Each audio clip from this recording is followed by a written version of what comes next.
Details about the Dodgers meeting with Roki Sasaki and how the recruiting process went down. And Roki Sasaki is officially a Dodger, and his press conference is today at 3 o'clock at Dodgers Stadium. Also, the Dodgers shopping reliever Ryan Brasier. That's coming up next on Dodgers Dugout Live. It's time for Dodger baseball. Welcome to Dodger Stadium. This is the golden age of Dodger baseball. The Dodgers are building a dynasty. You got it, Ryan Parade. We got it, Parade. The Dodgers punch back and head to the championship series. Tony starts the 50-50 club. Monkey magic. Freeman hits the ball to right field. She is gone.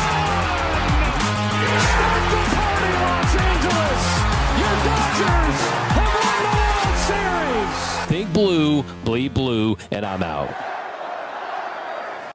What is up, Dodgers Nation, and welcome to another episode of Dodgers Dugout Live, the #1 Dodgers show and podcast on YouTube. My name is Doug McKain, credential member of Dodgers Media. You can follow me on X and Instagram at DMac_LA. Now, if you haven't yet, do me a huge favor, subscribe to the #1 Dodgers YouTube channel. Hit the subscribe button, hit the notification bell, and if you really want to support the channel, hit the like button for your world champion Los Angeles Dodgers, who just signed the top prospect in all of baseball, Roki Sasaki. It is Roki Sasaki Day at Dodger Stadium. But first, the poll question of the show, because there's another report we have to get into later that the Dodgers are shopping reliever Ryan Brasier. And I asked you guys over on the X, should the Dodgers trade Ryan Brasier? And 68% of you say yes, while 32% of you say no. We got a jam-packed show. We're going to get right into it with the leadoff. Leading off, the hottest story in Dodger baseball. So the hottest story in Dodger baseball is that the Dodgers have made official. They have signed Japanese phenom Roki Sasaki. Now, we already knew that the Dodgers were the team that he picked, that the deal was already made. It was just a matter of time to make it official. And the Dodgers, they tweet out, "Welcome to Los Angeles, Roki Sasaki." Then they put out this really awesome video. You had some Japanese anime, just incredible stuff by the Dodgers' incredible social media team. And then last night, he was at the Laker game. Last night, he met with LeBron James and Rui Hachimura and the rest of this Lakers team. And it was a really cool moment because you had there's Rui Hachimura shaking hands. By the way, all NBA players are huge. I mean, Roki's supposed to be 6'4", and he looks small next to Rui Hachimura, but he's just a big dude. And he'll have plenty of time to work on his interlocking LA, but they did one of these, which was really cool. And then LeBron James, who was just at the national championship game, back in time for the Lakers' home game against the Wizards, he goes up, daps up Roki Sasaki, says a couple words. Probably this is the city of champions. Who knows what he said? But a really cool moment there for Roki Sasaki. Just a very LA moment. And it really got me thinking, too. I mean, is there two professional sports teams in all of sports that have the kind of bond that the Lakers and the Dodgers do? It's really cool how both those organizations continue to support each other. I do think it's a little interesting that we saw a Roki Sasaki Lakers jersey before we saw a Roki Sasaki Dodgers jersey, but he did hold one up, a number 11. And like I said, I mean, everyone out there wondering, how the Dodgers end up with Roki Sasaki? Was there tampering? Was there a wink-wink handshake deal, even though his agent Joel Wolf has vehemently denied it multiple times? But you have anonymous execs out there saying the fix was in. Look at Roki Sasaki. Day one, he's at a Laker game. If he had signed with San Diego, would he be at a San Diego? Oh, wait a minute. There's no other pro franchises in San Diego. Oh, no, they could go to a Chargers. Oh, wait a minute. The Chargers are now with the Los Angeles market. I mean, I guess he could go to the 5-time West Coast Hockey League champion San Diego Gulls, a minor league hockey team. But, of course, that's not going to be the case. So I thought that was really cool. Just his first taste of what it's like to be a high-profile athlete in Los Angeles, to be at a Laker game, to have that connection with Rui Hachimura, that little bow there. I thought that was really cool. And look, this is someone that he's got that superstar potential, but I mean, he'll grow into being an LA superstar. Now, next thing we want to get into is the details of Roki's meeting with the Dodgers. Now, I told you last week that the meeting did not take place at Dodger Stadium, and that because of all the improvements to the stadiums and all the construction, they didn't have it at Dodger Stadium. They actually had it at Peter Guber's mansion in Bel Air.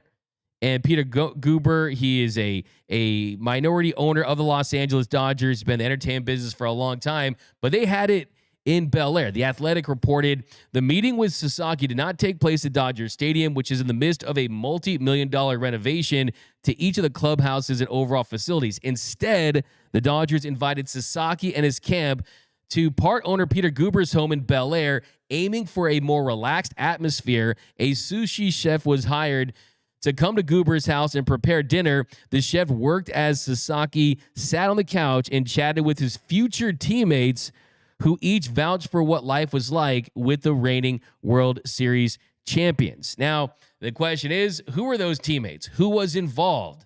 How much of an influence did those guys have? And he met with all of them. He met with all the ones that he needed to meet with.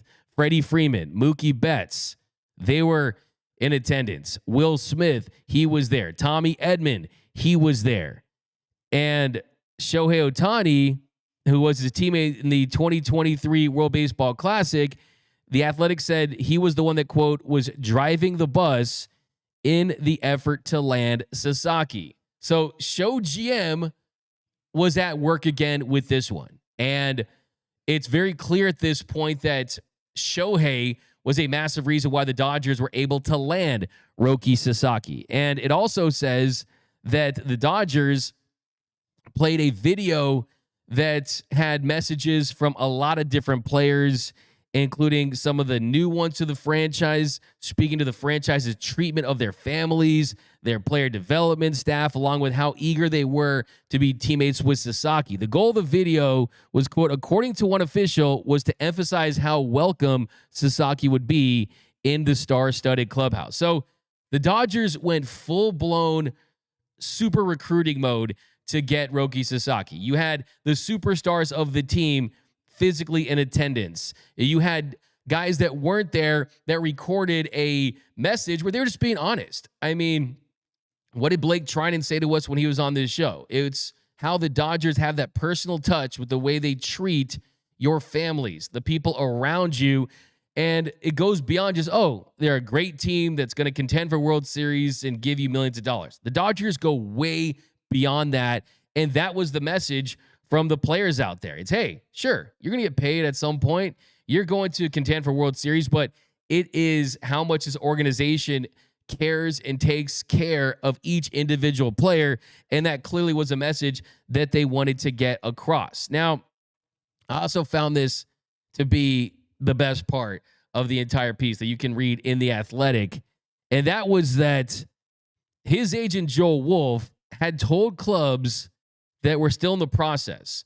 The final two really was the Blue Jays and it was the Dodgers. The Padres had already been eliminated. They didn't even get one of the final two roses.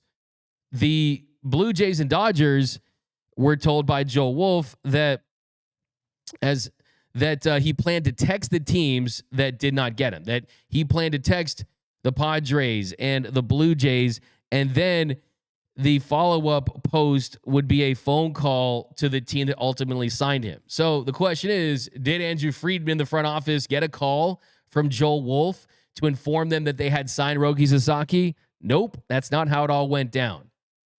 They got a text message that said 3 words: we got him. And it was a text message sent by Shohei Ohtani.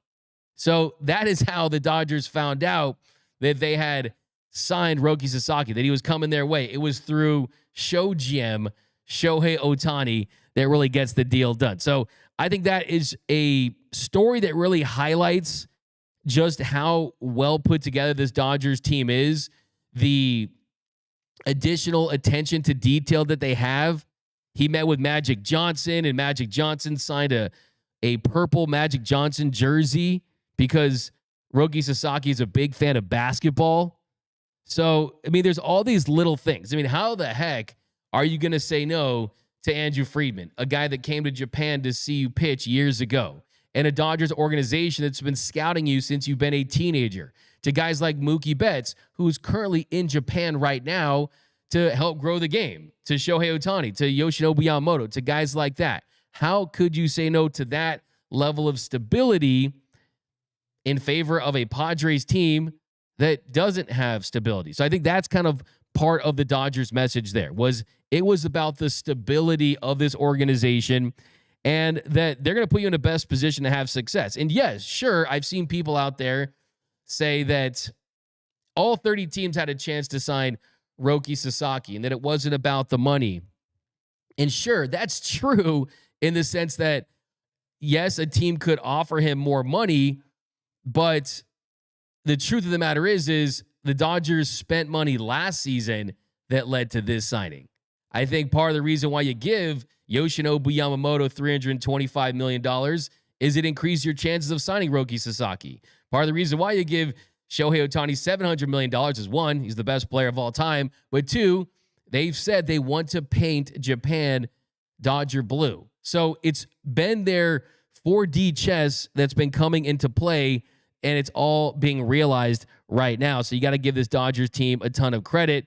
And another thing we learned, too, about the piece was the Dodgers were in a position where they were looking to possibly add more money. It says the Padres told Sasaki's group that they were prepared to trade to max out their bonus pool, according to a league source, and offer the Japanese pitcher the entire sum, a little more than $10 million. The Dodgers lined up a potential deal that was ready to go should Sasaki sign, sending 2023 fourth-round pick Dylan Campbell to the Philadelphia Phillies for bonus space. They would ultimately get some more space when they traded outfielder Arnaldo Lantigua to the Cincinnati Reds. So it wasn't about that, really. I think it's about the long-term success and the chance to win World Series titles and be with the best organization. And yes, I do see people out there that are upset about this. And that's why we are going to do some DFAing. And the first guy that we're going to DFA today, and waiting to do this for a couple of days now, is Jim Bowden. Jim Bowden, who has gone out there and put on his tinfoil hat and has tried to cry about the Dodgers getting another superstar player, who said that there was an 85% chance that Roki Sasaki would sign with a team of the Dodgers. Well, guess what? Like what we've seen a lot of different occasions, Jim Bowden was wrong. Jim Bowden thought that Nolan Arenado was going to be a Dodger by Christmas of 2020. So, hey, Jim Bowden can hold this L. So he's our DFA of the day. DFA of the day. But listen to what Jim Bowden had to say about this, and give me your thoughts down below, because a lot of thoughts on these comments from Jim Bowden that is suggesting that the league, it wants to have an investigation about the Dodgers and how they were able to acquire Roki Sasaki. I think you're going to find that there's going to be multiple teams that are going to ask the commissioner's office to investigate this particular signing, because I can tell you there were several front offices that believed there was a pre-cut deal between the Los Angeles Dodgers and Roki Sasaki before this process started and before the window came where you're allowed to negotiate with the player. This was, of course, denied by his camp. It's going to be interesting to see how this plays out. But, you know, it was denied to such an extent that it makes you scratch your head a little bit. And what I mean by that is, you know, we were told that, you know, probably a small market would make sense because of the trouble he had with the media over in Japan. We were told that endorsements played a big role, but, you know, Los Angeles really wouldn't work because you'd be in the shadow of Ohtani and Yamamoto. I mean, there were all these reasons to kind of defend on why there wasn't a pre-cut deal, which works as long as you don't end up signing with the Dodgers. But look, this ended up exactly where almost every front office told me he was going to end up. They all thought it was a done deal before the process started. And so, yeah, I'm sitting here at the end kind of scratching my head and then really believing that this will be investigated by the commissioner's office at some point. Oh, no, the big bad commissioner's office is going to investigate why a Japanese superstar pitcher wanted to sign with a team that already has two existing Japanese superstars coming off a World Series win, playing in a city with a large Japanese population that's closer to Japan. Oh, wow. It seems fishy. I mean, it doesn't make any sense at all whatsoever. And how about this? There was already an investigation. This was first reported by Bob Nightingale, and MLB did investigate. They did launch an investigation back in December, and really the investigation had more to do with the Chibalote Marines when they posted him on December 9th. And it says the primary focus of the probe was not Sasaki, but his team. When Shohei Ohtani signed with the Los Angeles Angels in December 2017, his Japanese club, the Nippon Ham Fighters, received a $20 million posting fee. A new posting system was then put into effect. The Marines only would receive 25% of Sasaki's bonus, which would be capped by baseball's international signing rules. Their fee would be a fraction of what the Fighters got for Ohtani, raising concern about the potential for kickbacks. And Major League Baseball, they ruled that there was no illegal arrangement of any kind, and that was not in place. And there was a lot of anonymous executives that said, oh, if you take truth serum, that it's always been the Dodgers. That's all I've heard anyone talk about for the last years. The Dodgers, they had signed him a long time ago, and that is why the Chibalote Marines had let him go. So they're suggesting that the Dodgers are paying the Chibalote Marines more of a posting fee than the a little over $1 million that they're going to have to give him because of that. I mean, sure, that's not a lot. I mean, 1.3 million is not as much as the 50 million that they would have gotten had he waited 2 years and signed a contract for hundreds of millions of dollars. But the truth of the matter is people don't have a general understanding about how the Japanese contracts go with players like Roki Sasaki. They essentially have the Japanese arbitration process because his contract was owned by the Chibalote Marines. And because of that, he can't sign with any other NPB teams. But let's not forget, Roki Sasaki did not sign a contract last season until very late. And he was out of the Players Association in the NPB. His relationship with the media had gone sour at that point. So he could have theoretically, if the Marines didn't want to post him, he could have decided to not sign a contract for the 2025 season with the Marines. We see this in the National Football League when players sit out or they hold out, right? The Chibalote Marines, what they did in this situation is they said, it's about respect. It's about not wanting to be the team that has to be viewed as the bad guy, as the enemy in this situation. So theoretically, Roki Sasaki could have sat out for 2 years and not pitched at all and just waited until he was eligible to come to the show. The Marines didn't want it to come to that, and that's just how it works. I mean, people don't know this either. Is Roki Sasaki, he didn't want to go to the NPB a long time ago. If you talk to people that cover this game from Japan, they'll tell you that he was trying to message to the Marines not to draft him a long time ago. They ended up drafting him anyway. And a lot of people think that part of this was telling him that they were going to post him early, that he had a deal in place with the Marines that was a handshake deal. And sure, even if it's nothing in writing, that means something in Japan. The handshake deals, when you look at their culture, when you look at the way they do things, the loyalty there, that's as good as something that's written in Sharpie. So, yeah, I think this is all baloney. I think that people need to accept the fact that the Dodgers are an organization that teams fear because they're investing their money into their product, into their team. And look, people have a problem with it. People have a problem with it just because they're stacked, because they have a lot of talent. And Jim Bowden, there was no conspiracy. There was no handshake deal. It just made sense because of who the Dodgers are and the talent that he has. So people are crying out there. People are upset out there. And you got Padres fans, they're upset. You've got Cubs fans upset. You've got Mariners fans upset. I think that Dodgers fans need to realize, let's not forget it was this time last year when if you were a Dodger hater and you're going to list out, okay, what's my ammunition against this Dodgers team? What would I say to piss off a Dodgers fan? Well, you would probably say, well, the Dodgers always choke in the first round. They have the highest payroll and can't get out of the first round. That Clayton Kershaw is Clayton Choke Shaw. That the 2020 World Series ring is an illegitimate Mickey Mouse ring. And if you're a Dodgers fan, you had to live through getting the 2017 World Series stolen from you. So look at all those things. Dodgers fans, this is your moment. This is the golden age of Dodger baseball. The Dodgers are winning FU championships at this point for Major League Baseball because let's not forget, it was only a little while ago that you lived through getting your World Series stolen from you. You lived through every fan base saying you had a Mickey Mouse ring. You lived through fans of other teams calling your best pitcher in your franchise Choke Shaw. You lived through getting bounced in the first round. You lived through all of that. So let's enjoy this. And they're going to regret doing that because the Astros did this in 2017.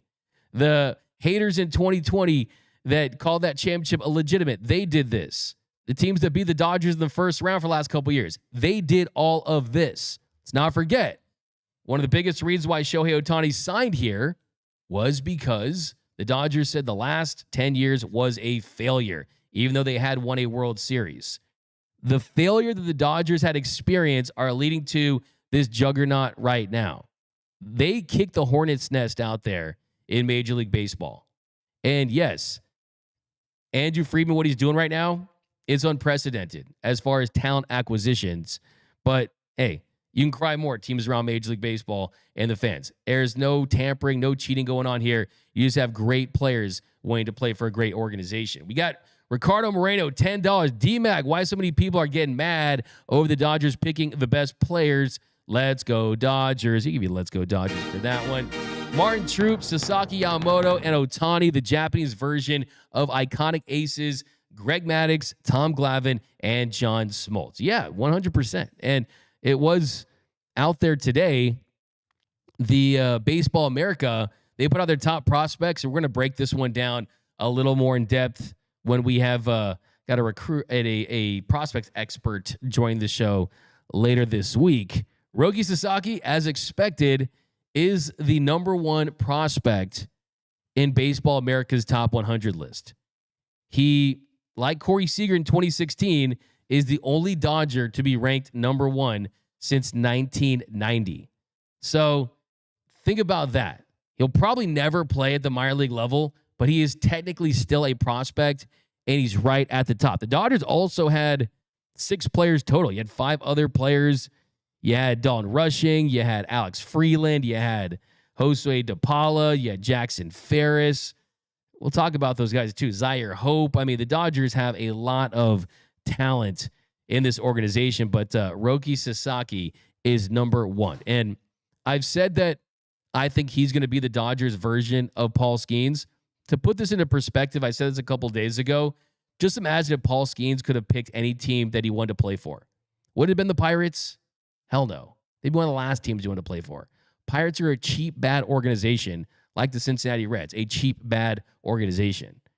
They don't reinvest into their product.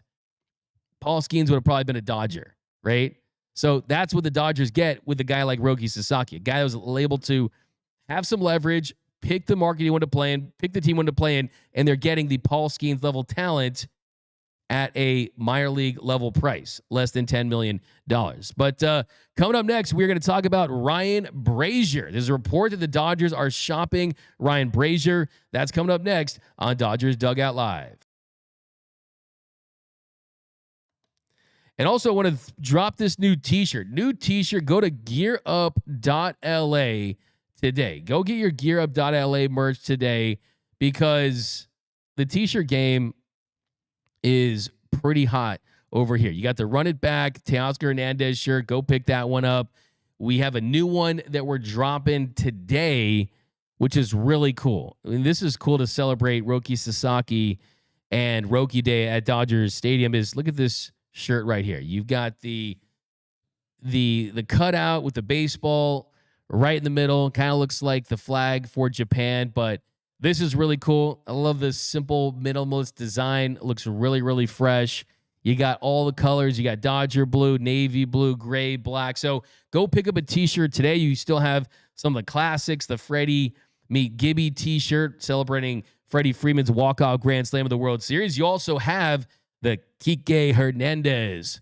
Hey, Ken, are we live? We don't give an F shirt. So definitely go pick one of those up. But here in our second segment, we got to talk about Ryan Brasier, because Ryan Brasier could be traded as soon as today, as soon as tomorrow. We don't know. But we do know is that he is being shopped. That has been reported by Bob Nightingale. And it makes sense when you look at the Dodgers 40-man roster and the names on it and the relievers that are there. At some point, you're going to be getting Kike Hernandez to finish off this A++ offseason. At some point, you're going to be getting Clayton Kershaw back, and he could sign later, like a Roger Clemens. He could sign. He could be placed on the 60-day IL to free up a roster spot. There's that possibility as well. But the truth is, they're experiencing a little bit of a logjam. And Ryan Brasier could be the odd man out in this situation. And Ryan Brasier has helped this team. Ryan Brasier has certainly been someone that has pretty much lived up to that contract. I mean, he didn't have the greatest year in 2024 to start the season. But when Ryan Brasier is right, he is really good. I mean, he really struggled to start the year, but he did miss 16 weeks. He missed 16 weeks. He was on a rehab assignment down in AAA, and then things kind of started to click for him. And when he came back off the IL, pitched 17 games, had a 2.76 ERA, a 1.94 FIP, a 3.46 expected ERA, 4.5% walk rate. That was the lowest he's ever posted. So he still is quality. He still is quality. In the postseason, he gave up 2 runs in 6 1/3 innings.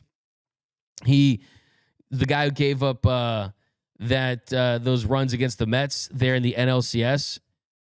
But look, Ryan Brasier can still help this team. He can still help this team.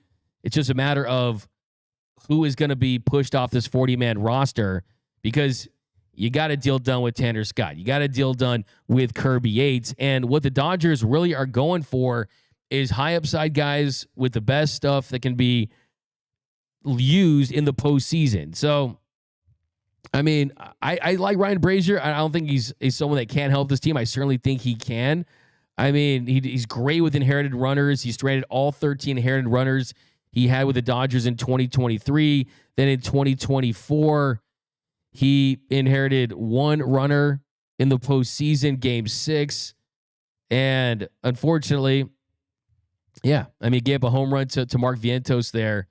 So that was kind of the big difference between him in 2023 and 2024. In 2023, gave up no inherited runners, didn't allow any of them to score. In 2024, 11 of 12 inherited runners scored on Ryan Brasier. So that is probably what the organization is looking at. But I wouldn't be totally upset when you look at the contract that he signed. I mean, he made $4.5 million in 2024. He's set to make another $4.5 million in 2025. He has 1 more year left on his deal.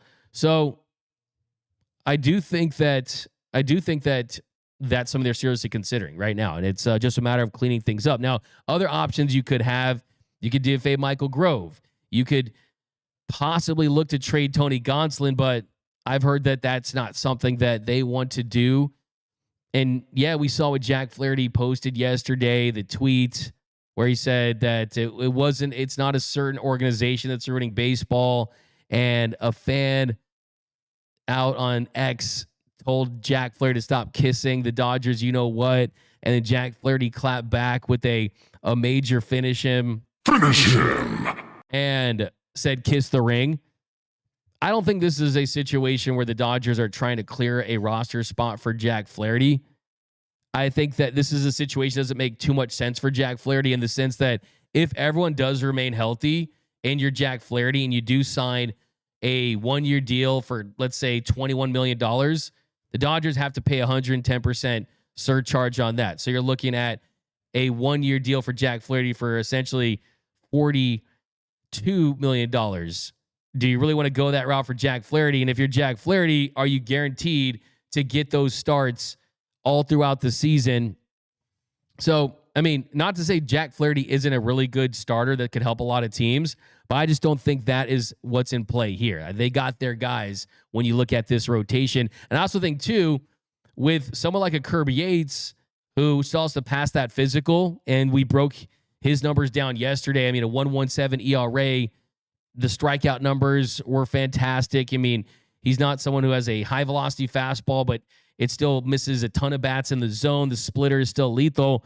Kirby Yates gives them an extra high upside arm that you can close out games with, that you can use in the 8th, that you can use in the 9th, and you've got about 5 guys right now that you can trust to get saves on the big stage in the postseason. You've got Tanner Scott. You've got Evan Phillips. You've got Kirby Yates. I mean, you've got dudes, Blake Trinan. You got Alex Vesia, Anthony Bonda. This team has a lot of studs in that bullpen. I think you just don't really need a Ryan Brasier at this point when you're looking for the high upside guys. And also, too, with the injury to Michael Kopech, where he's supposed to be out for a month, that month, I see people down below in the comment section asking me about Michael Kopech and when he could be back. Think about this. When he returns, at that point, Shohei Ohtani will have regained his two-way player status, so then you can have a full complement of relievers in the bullpen. So you could still bring back a Michael Kopech and not have to make another move for your relievers, even though guys aren't going to start the season in the pen, guys like Brusdar Graterol. So there's a little bit of that as well, is when Shohei Ohtani gets the certain amount of innings he needs to be considered a two-way player, then the Dodgers can have 8 relievers and 5 starters, technically. And when they get to that point, you basically have the bonus cheat code starter in Shohei Ohtani. But let's go to the comment section. Eric Sanchez, a $4.99 super chat. Investigation, frustration, Californication. It don't matter. Roki Sasaki, Cy Young winner 2025. Hashtag let's go Dodgers. I love that. It's a comment of the show status. The comment of the show status. And drop all your comments down below. Should they trade Ryan Brasier? Should they keep Ryan Brasier? I mean, at $4.5 million, it's not an exorbitant amount of money, but it is more of a role situation for them. And I certainly think that I would not be surprised to see him on another team to start the year. But coming up next, the 7th inning stretch. The 7th inning stretch where you guys have the floor. Drop all your thoughts, comments, and questions about your boys in blue. The 7th inning stretch.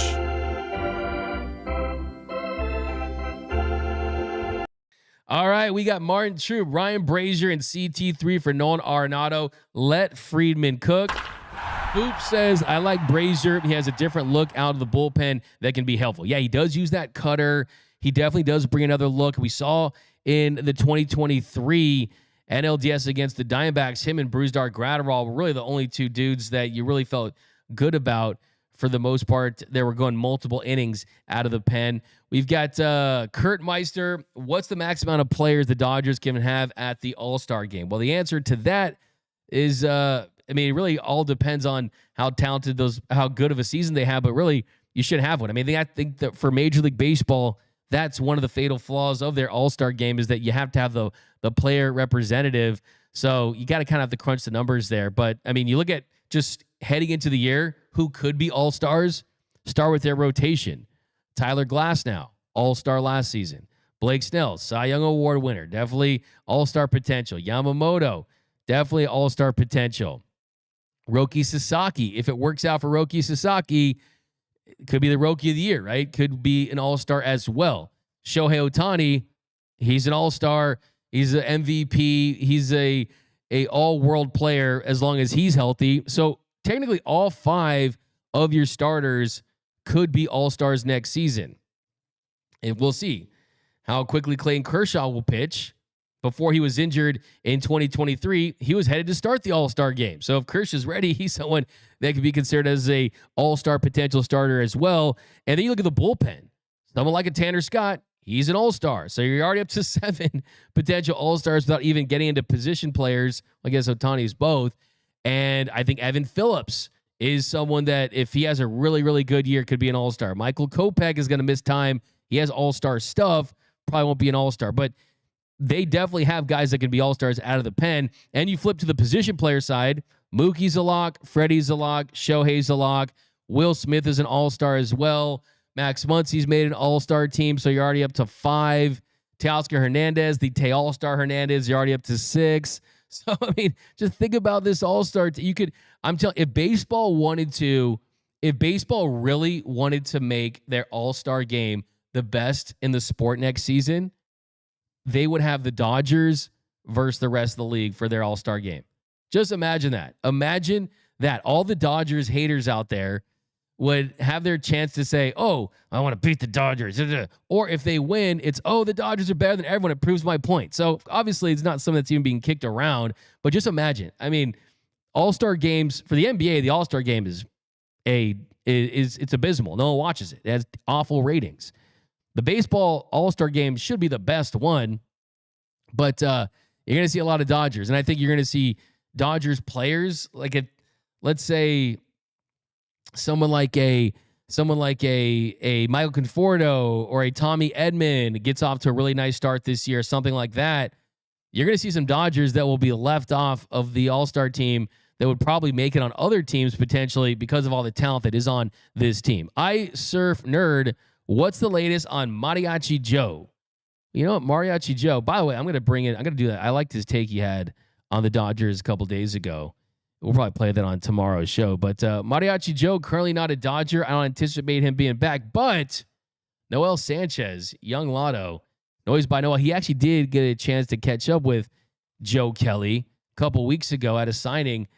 Noel, what kind of vibe did you get from Joe Kelly about him wanting to still pitch in this league? And I think the cool thing is it almost feels like he knows he's not going to be back, but he still shows the Dodgers a lot of love. No, he shows them a lot of love. And I think I was talking about his offseason, and he just said that he's really focusing on getting healthy, staying in shape, spending time with his family. And I know he said that he wants to come back to LA. He said that's his number one goal. He also said he really wouldn't want to play anywhere else. So it seems like he's kind of hoping he gets that Kershaw treatment where they're going to have a spot for him no matter what. But he was still showing a lot of fans love, talking to the kids, signing some skateboards, signing some jerseys. So, yeah, we'll have to see where he ends up, man. But he definitely said he doesn't want to retire yet. He still has some pitching left in him.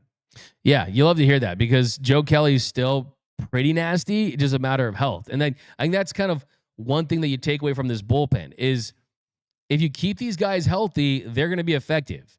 And I think that's been the play for this team. I've told you on this show for a long time that the reason why more Dodgers pitchers get injured is because they have pitchers that throw the hardest with the highest spin rate, and that tends to lead to a higher injury risk. So what I love about the way this roster is put together on the pitching side is if you can guarantee me health, I can guarantee you production. Health is wealth for this pitching team because all they need to do is be sure that you're healthy. Some guys like, hey, man, you have a full bill of health, but you go out there and you stink because your stuff isn't great. There's a lot of guys pitching like that for other teams. That is not the case for this Dodgers team. I mean, who would be even, quote unquote, the least talented reliever? Bonda? It's great. Those 97. Nasty slider. Vesia? I mean, nasty last season, right? I mean, this bullpen is absolutely filthy. Ricardo Moreno, $10. D-Mac, thank you for the news today. Get yourself a nice torta for us. Let's go Dodgers. I'm going to give you a bruh for that. But no, honestly, why? Because, I mean, honestly, $10, you could probably get a really nice torta for $10. I know a spot. Probably can't get the avocado on it. But, yeah, it sounds delicious. We got Mr. Grimm.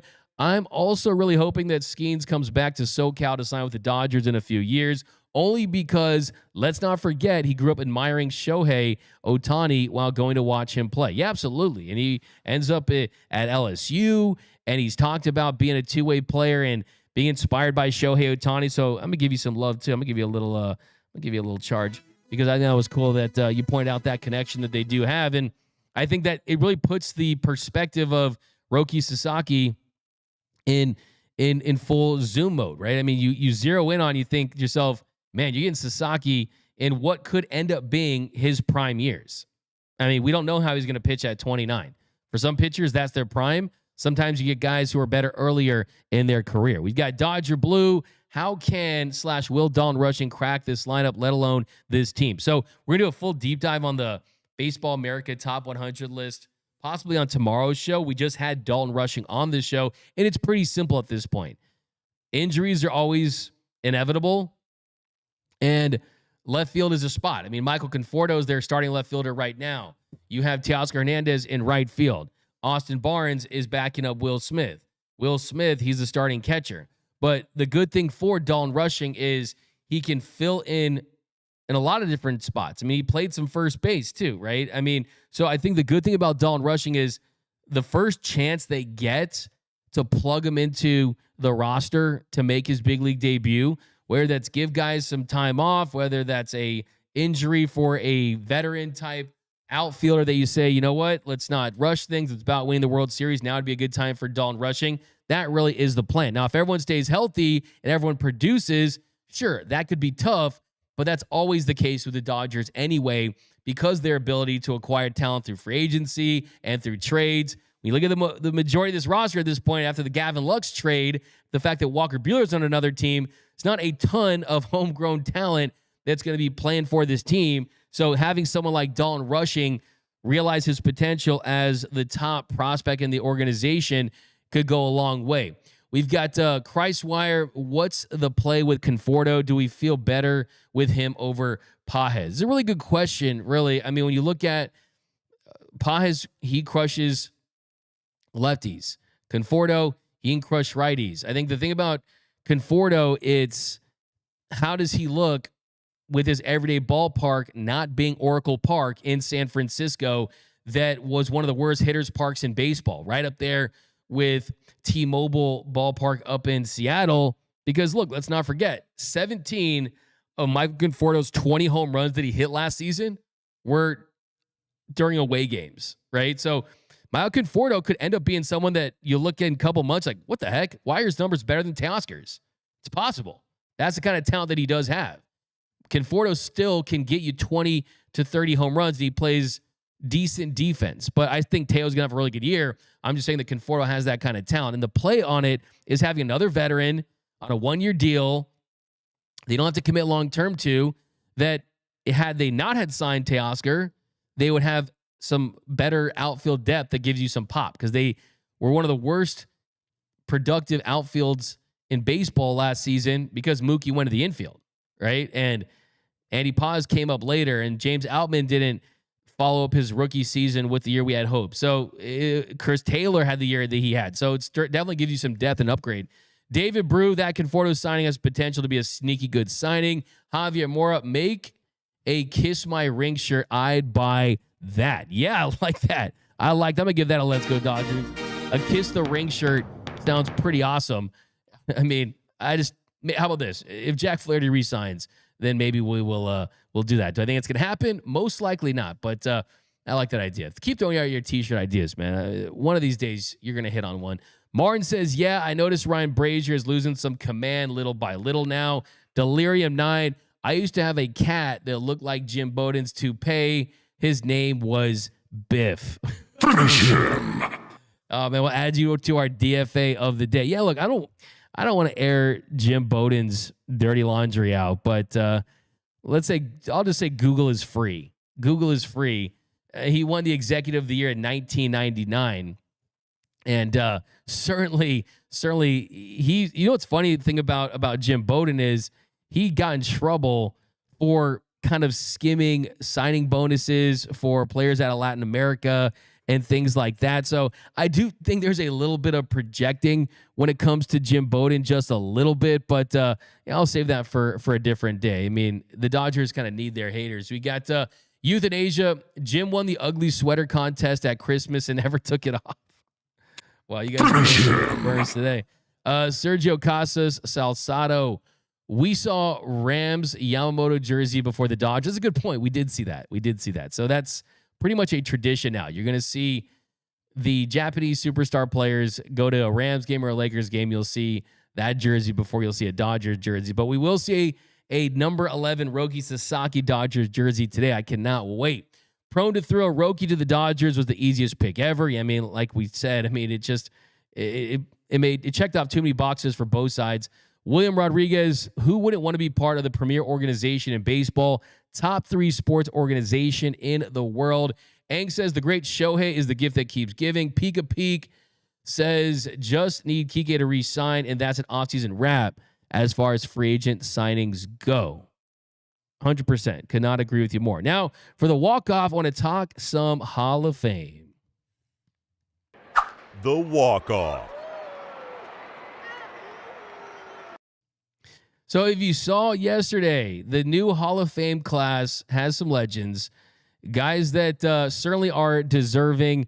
You've got Ichiro, you got CC Sabathia, Billy Wagner. I'm glad that he was able to get in, one of the best high leverage relievers. I mean, there was a point in time Billy Wagner was the most feared reliever in the sport. Actually got me thinking too, will Kirby Yates wear 38 like Eric Gagne's 38? I mean that's something that's possible, but you know who's eligible to be on the Hall of Fame ballot in 2026? That is Matt Kemp. Matt Kemp is eligible for the Hall of Fame in 2026. And yeah, Matt Kemp, Matthew Ryan Kemp, born September 23rd, 1984. He played 10 of his 15 seasons with the Dodgers. He's 7th in franchise history with 203 home runs. And will he make the Hall of Fame? No, he won't. Matt Kemp is not going to be a Hall of Famer. I have seen people on X try to make the case for Matt Kemp being a Hall of Famer. And unfortunately, he's not. He's not even close, to be honest with you. He's the Hall of really, really good. Definitely possessed Hall of Fame talent for a couple years, but his career WAR sits at 21.4. You can't even enter the conversation pretty much until you get to that 60 WAR range. So Matt Kemp won't be in the Hall of Fame. Question is, will he be on the ballot? That's going to be a tough call as well. I think the thing we kind of wish is that he would have won that MVP back in 2011 when it went to Ryan Braun, and we know the steroids and how he was someone that tried to claim that he was clean, and we know what happened with that. Even without the steroids, Matt Kemp should have been the MVP that season. We've talked about that on this show. The thing that pains me is that the Dodgers only played 161 games that season. If you remember their game against the Nationals, it got rained out. And since the Dodgers weren't a playoff team, they never made the game up. So that, who knows if he would have gotten the home run in that game and made a 40-40 season, would have been the first one in Dodger history. And of course, we know Shohei accomplished that times a million last season when he became a 50-50 guy. But nope, he will not make the Hall of Fame. But someone who I think should eventually get in, that was a former Dodger, is UCLA's own Chase Utley. Potential future manager Chase Utley. Chase Utley got 39.8% of the vote in his second year on the ballot. So he's trending in the right direction. Will he ever get up to the percentage you need to get the Hall of Fame induction? That's a tough call, but I still think that his run, Chase Utley, where he was legitimately one of the best players in the league for a 6-7 year stretch, should deserve some consideration. Other Dodgers that are still on the ballot, do we consider Andrew Jones, someone who pretty much stole from the Dodgers, a former Dodger? He got 66.2% of the vote. I actually think Andrew Jones should be in the Hall of Fame. I think as a defensive center fielder, his time with the Braves, he was absolutely elite.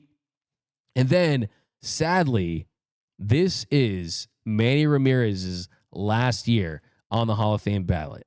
It's his 10th and final ballot that he can be on. Pretty much all the guys that have been Hall of Fame level talents, that have put up Hall of Fame level numbers, that have been linked to steroids, have been left out of the Hall of Fame. But fortunately, Manny Ramirez is probably going to be out. It's definitely sad to see. You also got Bobby Abreu and Jimmy Rollins, former Dodger greats. Of course, I'm only kidding. But unfortunately, you won't see. Oh, how about this too? Cole Hamels. Cole Hamels is a former Dodger great too, and he'll be on the ballot as well next season. He's someone that I think probably ends up getting in at some point. But yeah, Matt Kemp, the Hall of really good. I think he's a Dodger great, one of our favorite Dodgers ever. Won't be in Cooperstown anytime soon, but still be kind of a cool thing to see him on the ballot at some point. But that's going to do it for this episode of Dodgers Dugout Live. My name is Doug McKain. You can follow me on X and Instagram at DMac_LA. If you haven't yet, what are you waiting for? Subscribe to the #1 Dodgers YouTube channel and also subscribe to my newest show, The Big Lead Podcast, where we break down all the hottest stories, all the biggest stories in sports in less than an hour. We're going to be talking a lot of baseball free agency. I mean, we're probably talking about Pete Alonso and Alex Bregman, why those guys haven't signed, but also National Football League, the NBA. If people are talking about it in the world of sports, I'm going to be talking about it on The Big Lead. So if you really want to support me, support the channel, find The Big Lead, hit the subscribe button, and we'll be talking some Dodger baseball over there as well. But that's going to do it for this episode. Follow me on X and Instagram at DMac_LA. I probably will end up going live later once I get back from Dodger Stadium because Roki Sasaki Day is today. It's at 3 at Dodger Stadium. You can watch on Sportsnet. Tune in. I will be in attendance, but that is going to do it. Remember, nothing brings together quite like Dodger baseball. And until next time, think blue, bleed blue, and I'm out.